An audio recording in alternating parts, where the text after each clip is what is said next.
Hello, everyone. Welcome to this week's Indie Artist Music Hustle with Blunt Intelligence. I'm your host, Miss Ronnie, where I always seek to give you exquisite premium repertoire. And before we get started, I need you to hit the like, share, and subscribe button. And don't forget about the podcast. This week, we have a very special guest. We have Karbon Knight. Say hello to everyone. Hi everybody, Karbon Knight in the building. What we're going to do is let you take over and tell everyone a little bit about yourself. Okay, well my name's Karbon Knight as an artist. My real name's Kevin Staff, and I've got other names as well. DJ King Smokes, the Common Smokes, and that the Common Smokes and Blunts as well, because I had a rap group called Smokes and Blunts in the early 2000s, and that, and yeah. What else? What do you want to know about me? I'm in UK, Nottingham. That's my hometown. That's where I'm at right now. And yeah, man, doing this music thing for a while. For a while. So, how is the music scene where you're at right now? Considering it's like post COVID almost, kind of. Well, it's a little quiet. It's a little quiet. There's a couple of things popping off, but I just put on the show just about 3 months ago.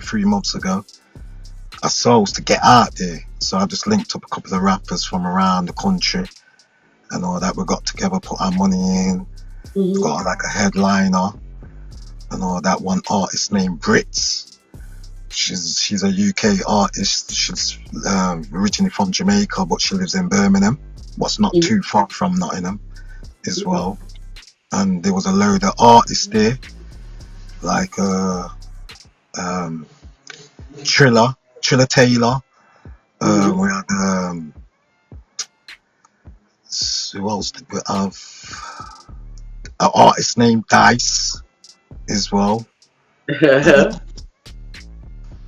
That's a female artist. And GFM, an artist that's like a group. Okay.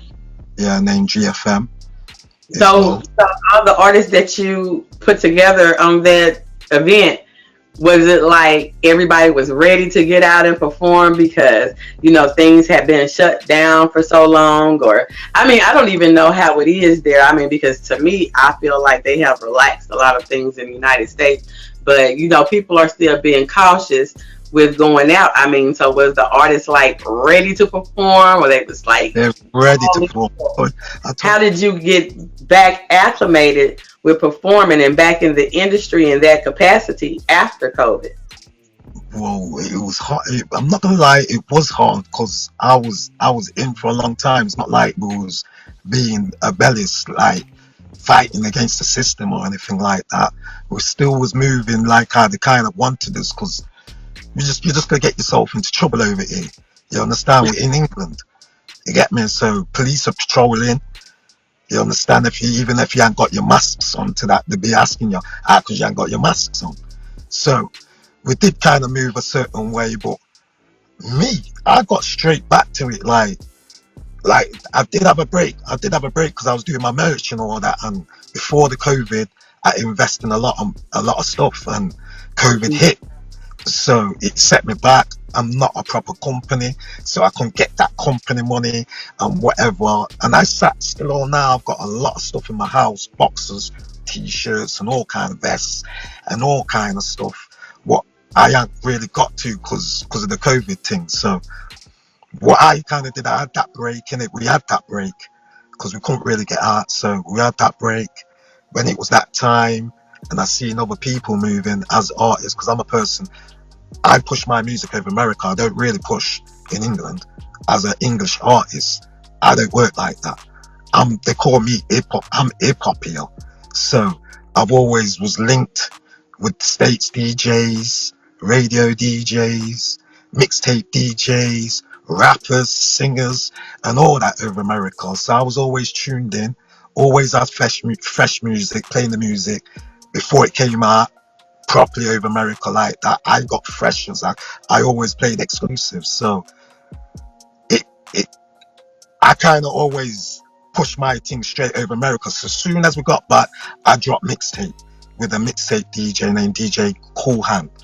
I linked up him. We dropped a couple of mixtapes with me on it, and I just hosted the last one, what he kind of put out, called it's called Real Kings Volume. I think it's Volume 2022.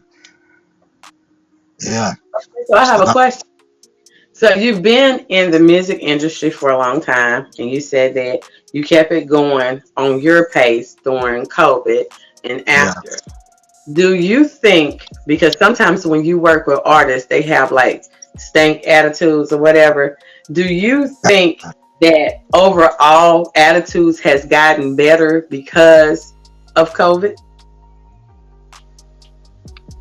Um. mm, Do you think people I are can't really say because I haven't really been out that much to shows or anything like that. But no, I can't really talk on that like that because I stay in my lane. I'm not an artist. What's watching no, over? not in that capacity. What I mean is sometimes you will have people that think that they're so big that they act a certain way. But since COVID, it kind of like leveled the playing field for everybody. So do you think that working with artists now, they're more apt to be more, I guess, agreeable doing collaborations because they had a lot of time to lose money during COVID to say, well, I really need to work with this person. I don't need to act like that, or I need to do my part, or I need to be consistent, or I need to show up. Those different things. Do you think the attitude towards working in the industry has gotten better since COVID? Because even with major stars, they made a lot of money off club appearances That's and right. different things like that. And I make this amount of money, but when that money is gone and they need to work Frustration. with somebody, do you think that they still have the attitude that they had before COVID, or do you Um. think attitudes have gotten better because of COVID? Not necessarily because of COVID, but the time frame. Yeah, the time frame. Yeah, I understand what you're saying. Yeah, definitely. Because like like when they said COVID, bodies start dropping in it. Bodies start dropping. Yeah, a lot of people's was dying at the same time. So yes, that's most definitely that got a lot of artists, a lot of actors, a lot of performers shook uh, in a real way. You understand? Because time's ticking now. Now they know time's precious in that way. So yes, it's definitely made a lot of people in this industry fix up in a good way. Okay. Yeah. So tell me this. How do you think, or what do you think about, I would call them some unnecessary beefs that is in the hip hop genre? Do you think that hip hop can get past that, or that people are going to branch out and create subgenres to keep from being in that hardcore hip hop, I have to be in this mentality type thing? Why? I just stay in my lane when it's like that because I'm an all-round artist. I do. I wouldn't say I just do hip hop, but I mostly do hip hop and rap. You understand? So and dancehall is why I do dancehall too, and R&B. So I'm an That's, all-round. that's another genre. That's what I'm asking. Do you think That's what I'm saying. artists Like move into other genres to keep from being in that hardcore hip hop because it has that stigma around it? I hear you. One thing with me, I try not to watch artists and what they on, and then try study about what they going on with. I try, because I'm a creator, so I like to focus on me alone. Especially if I'm not managing any rappers or anything like that. I like to focus on me. I don't Right. like to watch other artists, what they're doing and what they're kind of going on with in that kind of lane. I I learn But from the you I learn have to from be aware. the Listen, artists but like you have Master P. to be aware of what's going on around you. If you're I gonna do understand. business in that area, that's just I, like if you're moving to a house, you're gonna check out the neighborhood. You're gonna see that's what's going right. That's on, right. what amenities I are around. hear I All hear what those you're things. saying. But the way I've been doing this music thing for a long time, I'm so stubborn. I'm a stubborn artist in that way. Then I'll tell you that because I don't follow artists. I'm not a follower. I don't want to know what they're going on with to that. I just like to create from what I'm creating from ground up. That means I don't really want to hear what certain rappers have got to say because I'm a trendsetter. I'm a I, guy here from I didn't Nottingham. ask you When about I certain. speak, I when didn't I ask. speak, I didn't ask you about certain rappers. What I yeah, asked you about was, do you think that the unnecessary beefs in hip hop make yes, artists move to other genres? That was the question. I don't know. I can't Because really comment on that. I because can't, I in can't, in I can't America, comment. I, I I have can't noticed. comment on that. I can't comment on what they're on. I can't really do that. Me as an artist, the way You're I am, thinking you're I, thinking about people. I'm not talking about people. When you I'm look at talking things about like that, artists. you're looking at no. Do you think that it make artists as a whole move Yeah, to other genres? And what I was saying to you was because I have noticed trends in America where artists are leaving hip hop and going to other genres such as country. So that's what's the question that I was asking. okay. I don't really move like these artists. Like I says, I drop my music in America, so I focus on that, conquering a lot of areas in America and working with the artists that I link up with, or if they're good enough or whatever, and they ask me to do a song or whatever, I'll jump on a song with them if I like their music like that. So I try focus and stay in my lane and do what I'm doing in that side of things. So when it comes to UK artists, I don't move. I definitely don't move like like these UK artists and talk like them. I'm not talking like them. I don't move like them, and I'm not. I don't know I'm not how really. the UK artists move because the Yeah. artists that I have interviewed, some of them are in country, some of them are in rock, and I've Okay. interviewed several from hip hop. I mean, so when I say artists, I mean all genres. All genres. Yeah, I hear what you're saying. I hear what you're saying. So tell me how do you work with collaborations? By email mostly. Email, Yeah, okay. yeah. So you Oh, do yeah. like you record your part in the studio there. I record my part here. We get together with the producer. Okay. So do you I'm think a that's producer as well. I'm a um producer, so I produce, make beats too. okay? Yeah. Um, where is your? I mean, you say you collaborated with artists from America. Yeah. Um, what area? I mean, are you more drawn to the East Coast, the West Coast, the Southern rap, the Midwest? Like I said, it's all over. I'm conquering. I'm on the trying to conquer the whole America. So I would say I've got tunes with LA rappers. I've got tunes with New York rappers. I got tunes with rappers from Chicago. I got tunes with rappers from South Indiana, Texas, and them kind of sides as well. Um, a lot of other places, like they're the places I can really think of right now. And Okay. Canada artists are listening to me hard, so a lot of them are saying that they want to work and that as well over there too. So it's a Have you over. collaborated? Have you collaborated with anyone outside of the hip hop genre besides dancehall? Um, well, the artists I've worked with in America are mostly hip hop artists. I haven't really worked with any no dancehall artists in America. I've worked with dancehall artists in Jamaica.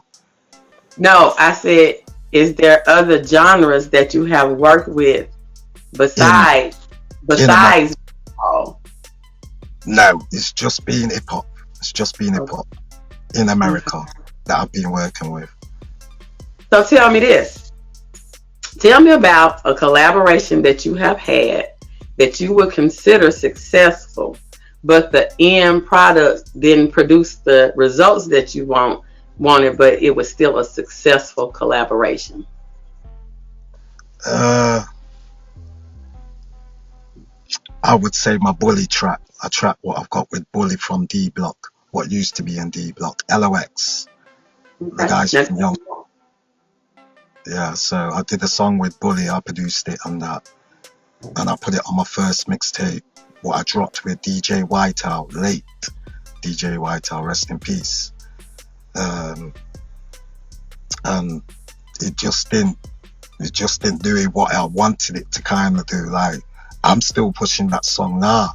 Like, over America, I've been in a lot of groups on Clubhouse, on Twitter, and where I'm playing my music live, because these DJs, I'm linking up with DJs in it. So the DJs are playing artists, all different kind of artists all around the world.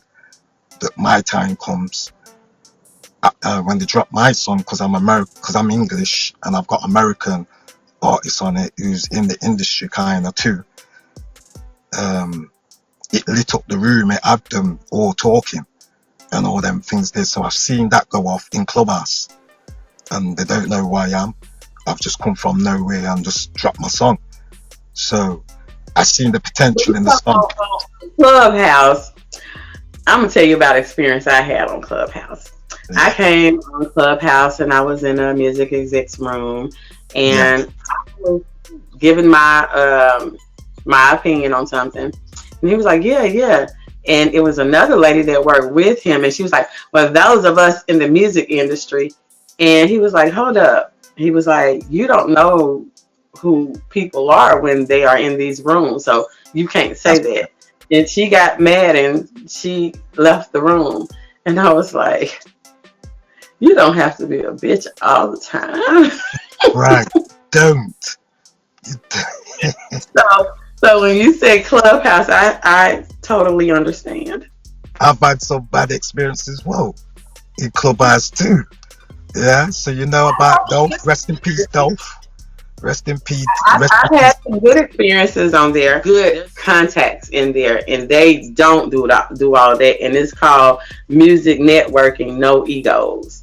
Okay. And there's really no egos, and people come in. That's one of the more enjoyable rooms that I have Mhm. seen on Clubhouse, and people get together and make money and actually some real contacts. Wicked. Yeah, they're the groups I like to go on Clubhouse. So I'm really being on there that much because I've been just getting to the work. You understand? Like, I was with you're the paperwork. Yeah. Yeah. Yeah. So I was with them lot on the paperwork for a hot minute. They brought me up on Clubhouse. Yeah. So I was on the panel with them talking, telling them who I was. The girls was going mad in there. Damn, your accent, man. We love it. They all went mad over my accent and my voice and all that. And I was just in there with them, just gelling with them. I was coming up, they was feeling me and whatever. And then next, I came in there one time, and then one of the girls on there says, I forgot her name now. I'm sure her name was Killer or something like that. She must have goes, oh, wait, Mr. Knight, I got something we need to talk to you. I go, huh? And I was down in the crowd. So when I heard that, I just come up in the thing. Hey, what this got to say? They were shouting at everybody. Ray's talking their thing. It's when it come to me now, she shouted me out. She goes, oh, well, Karbon Knight, we hear this from UK that you're not what you say you are. From UK people. I go, what? And she goes, yeah, we've heard from some UK people. Hey, isn't it? I goes, well, and she goes, what you got to say? I says, well, if anybody from UK or anybody want to talk badly about my thing, I want to reach out to you to talk bad about me. They're haters. Yeah, you get me? They're haters. So that don't bother me what you got to say. And then everybody started to perk up in it. Like the ones what checked for me in the paperwork, they started to perk up and went at the gal, and then it got hot. Cause now somebody from the crowds come up and start to cuss the gal and cuss them all and say, yo, this is for Dolph, you know? What are you lot doing? You lot are not doing things proper. We're trying to do this thing for dough, fam. Just ripped them. You see, you're tearing up people. You're trying to terrorize people in the crowd. What I hear come to represent dough. And I was there to represent dough. I wasn't there for no fame, nothing like that as well, you know. I felt the pain.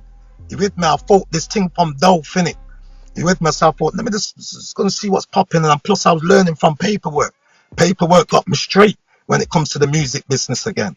When I got upon him and I caught upon to him, it clicked my head, and I thought, yeah, he showed me game to get back into the game because I was just not really doing the music thing for a hot minute. I was on the paperwork thing, watching what the main man of the paperwork was going on with, because he had in the day he was promoting artists, and I was tuned into that and what he had to say about the artists in Texas.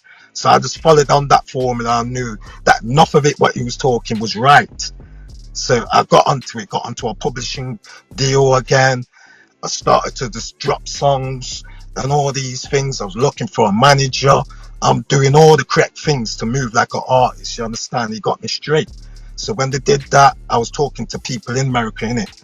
So I had people over there who I interviewed from Texas. One artist named Nini Lioness. She's a DJ as well from Texas. She's from ATL. From Texas, she's an artist as well. She got music out there, and I interviewed her on one radio show that I was on. I Told You So radio. I was on, and I was a DJ on there. So I interviewed her. She was my first artist from America. Well, the first artist in all that I interviewed. So I had a talk with her. Told her I was back.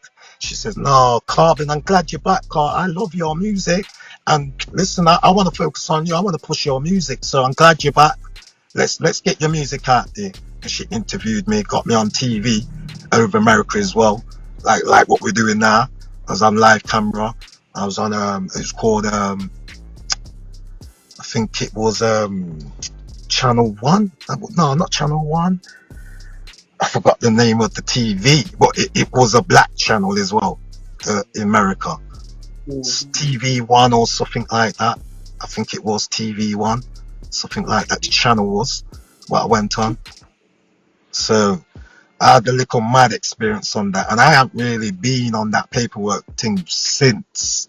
For when I seen them getting a roasting by the people in the crowd, I just thought, you see, I said my little piece in there when the woman was going off. That's when she went up. I says, see, it's right what she says. They're tearing down people, and I just came out. I thought, leave these lot to what they're doing in it, car. It's just a mix-up. And I thought, you know what? I'm not in the mix-up thing. I'm trying to progress. I'm trying to grow. Not negative or anything. It's all positive. So I'm going to go do my positive thing. And Nini, she kept me on the thing. She says, forget about rest in peace, Dolph. But forget about that, Karbon. You don't even need to be on that. What we've got popping. So I've just been on it since dropping music. I've dropped at least about 5 songs this year and all that. So it's been a busy year for me. Tell me about them. Yeah. Tell me about the songs that you released this year. Oh yeah, so I've dropped a song with an artist named DC. She's an artist from LA South Central. That song's called Party Time. It's like a dancehall / hip hop because she's rapping and I'm doing the dancehall thing on it as well. And yeah, man, it's me and her singing on the chorus and that as well. I wrote the chorus for her and all that. And we did that. We put that out. So that's out in all platforms. And I did a song with a artist. I forget his name. He's got a long name. Indiana something his name is. But the song's called You Can Hate. That song's out there. That's on I've only put it on Bandcamp. It's called You Can Hate by Me. So if you Google that song, it will come up. You'll just get it. If you go into Bandcamp and put in Karbon Knight with the K, then you'll get that song. It's called You Can Hate. That's out there. Old song I've dropped The Grind as well. A tune called The Grind with an artist named Tyler Watts from Jersey. He's a songwriter. He's a big singer in the industry as well. He works with D Block and a lot of them that I work with as well. Styles P, JD Kiss and them, Sheet Luch. And yeah, we got that song out there. That's like a slash R&B hip hop song. He's singing on the chorus, Tyler, and me. I'm in the background, and I spit the verses on there. That's called The Grind. So that's out on all platforms as well. And I dropped a song called Light It Up.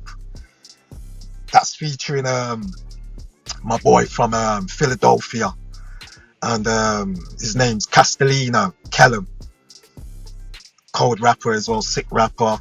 He's on the tune with me, and I've got SAS Euro Gang. They're from the State Property Part 2 film from England. Mega and Mayhem. So I got the two brothers what was in America doing their thing very big. What went on Hot 97 and did a big freestyle, and they kind of blew with that. And there was Ryan Kanye, Jay-Z, all of them in it. So I got them two on a song called Light It Up. That's out there. It's the four of us on that song as well. So that's out on every single platform as well. So you can get that on every single platform called Light It Up. Yeah, by Karbon Knight. And what else? They're the songs mostly what I'm pushing and what I can really remember right now. Okay, so which one is your favorite? Yeah, there's just two songs, but they're the favorites right now. What I'm pushing. Which one is your favorite? The favorite, I would say, The Grind. The Grind with Tyler Woods. Tell me why. Yeah, so I'm pushing that. That's my main single I'm pushing to the radios and all that. Tell me why. Tell me why that's your favorite. Tell me why that's your favorite. You know, I'm going to tell you why. Because I put money in. I put big money. I spent money in it to work with that part. I paid my money. Yeah? And I also knocked him down and all that too. You get me? This is what I'm doing in the game. I'm hustling in the music game. Yeah, so I paid, that was the big money that I paid out to work with these artists that I wanted to work with. So he was one artist where I paid, one of the big ones, you get me? So I paid the big money. So, and in the feel of the song and all that, that's the main song. That's the main song what I'm pushing, you feel me? I need to get, I'm just like, nah, money's got to come back in from that song. And it's got a good feel. So yeah, that's the one I chose. Like, yeah, I've got to be choosing this one. This one's got the feel, and the money's being put into that one. So let's go all out on this one. So I said that one, and then it will be Light It Up. Yeah, they're the ones. Now why is Light It Up number 2? Because when I'm on my promotion and that, and I'm promoting to the DJs, the radios all around the world, and that, they say light it up. I'm telling them The Grind, but they say, yo, we reckon this one, Light It Up. Because when I'm pushing my singles, I would always push 3 first. I'll send them 3 songs so they can take their pick and whatever. If they feel they want to play whatever, but I will tell them, if they ask me what's the song you want, your main song, I'll say The Grind. Because I'm always talking to radios. So they kind of, a lot of them always ask me, what's the main song that you're pushing? And I will say The Grind.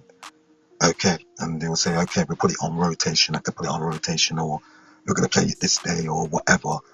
Then whatever, and I'll try to tune in and get it so I can push and promote them as well. Too. So, yeah. Your thoughts on social media. How important do you think social media is to a musical artist? In these times, definitely important, because definitely important, right?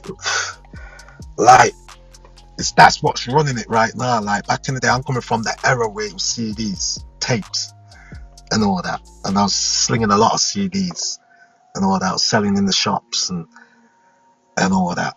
So, internet's took over. That's where you make money now. Like, it's the internet.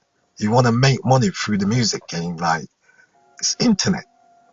You got to be pushing your thing on internet. You got to be networking on the net. You got to be doing a lot of things. You got to be doing a lot of things on the net. You understand? So, yeah, man, definitely the net's important for artists now. Definitely in these times, like, internet rules. Definitely. True. And YouTube has become a big part, and Mm. not just for posting videos, but they have vloggers on YouTube now. Mhm. And a lot of people will send stories in to different vloggers to get different things out. How do you, as an artist, find the right person to get your stuff to in the, they call it the YouTube streets? How it's the vibes. Like mostly, like if they get at me, I just work with them. Like especially if it's America, it's mostly American artists. I mean American DJs. What get at me? It's mostly them. The bloggers are important. Like I gotta say, they're important. They're important for artists to link up with and all that. But to go off the negative thing, I'm not with it. I'm not with all that negative thing. Like I know what positive is in it. So even when some of these bloggers are doing a story, I was telling, is it what they call him, Twin Twin Towers or something like that. He's a video guy. He does a lot of guys' videos in New York. And I just comment. I had to comment. I don't really comment in YouTube on the people's things, but when I'm watching him, I like his content and all that. But it's when he speaks now. You understand? When he's speaking and he's commenting on people and commenting on artists, actors, and all that, and he's a white guy too, and he's commenting on these things, and the way he comments, you just see the hate in him. You understand? It's easy to see, and I'm like, I had to message him and say, listen, yo, TV, whatever, just give us the content, man, and stop commenting. Yeah. Anytime you comment, it's just negative, my G. Let these people do their thing. Why do you have to give out that story to try drawing your fans? You just feed into this negative thing. You hear? He's not positive. He's not a positive guy. You get me? And you can see it through the media. So them kind of guys, I stay away from them. I stay away from them. That's what I like to do. I don't like to watch them all the time. I tell you that. The way I'm a positive person and grew up off this positive stuff. You feel me? So I'm here to teach the youth, and teaching the youth them all this negative thing is not good. You understand? We're showing them bad, innit? So I'm not with it. I'm not with it. Definitely not. Yeah. Well, I thank you for coming. And you can find all of his music on all major platforms. His song "The Grind" is out now. You can find that on all major platforms. You can find us on Spotify, iTunes, Pandora, all the places on your favorite podcasting platforms, and on YouTube and Facebook. And we're getting ready to move to StreamYard, where we'll be on all platforms. And don't forget to like, share, and subscribe. And see you next week. Bye.